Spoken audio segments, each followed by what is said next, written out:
അങ്ങ് കടന്നുപോയാൽ ഞങ്ങൾ എന്ത് ചെയ്യും? അപ്പോൾ പറഞ്ഞു, നിങ്ങൾക്കറിയാമല്ലോ നാം ദേഹിയല്ല ദേഹിയാണ്, കൂട് വിട്ട് കൂടുമാറുന്നവരാണ്. ഒരു വസ്ത്രം മാറി മറ്റൊരു വസ്ത്രം ധരിക്കും പോലെ, ഒരു വാഹനത്തിൽ മാറി മറ്റൊരു വാഹനത്തിൽ യാത്ര ചെയ്യും പോലെ, ഒരു മുറിയിൽ നിന്ന് മാറി മറ്റൊരു മുറിയിൽ താമസിക്കും പോലെ ദേഹവിയോഗമുള്ളൂ. ആ ദേഹം വിട്ടുപോയാലും ഉത്തമ ശിഷ്യന്മാരിൽ പ്രവേശനം ചെയ്ത് ലോകാന്ത്യം വരെ ഈ കളത്തിൽ താൻ തന്നെ നിലകൊള്ളും. ഈ ആദർശത്തെ ലോകത്തിൽ നിലനിർത്തും, ആത്മലോകത്തെ രക്ഷിക്കുമെന്ന് പറഞ്ഞു.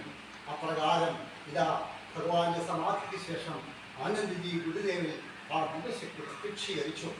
അങ്ങനെ കൊറ്റാറുകാവ് ആശ്രമത്തിൽ, ഞാൻ ചുരുക്കിപ്പറയാം, കൊറ്റാറുകാവ് ആശ്രമത്തിൽ നിന്നും അവിടെ വെച്ചാണ് സമാധി, അവിടെയാണ് മഹാസമാധി. അവിടെ നിന്ന് ആനന്ദജി ഗുരുദേവൻ നമ്മുടെ സദാനന്ദ സിദ്ധ ഗുരുദേവൻ അമ്പോൾ ചടക്കം ചെറുകോലിൽ വന്നു. ഇന്ന് ചെറുകോൽ ശുഭാനന്ദാശ്രമം നിൽക്കുന്നിടത്ത് അന്ന് ആശ്രമമൊക്കെ പഴയ ആശ്രമമൊക്കെ മണ്ണടിഞ്ഞു പോയി വന്നു.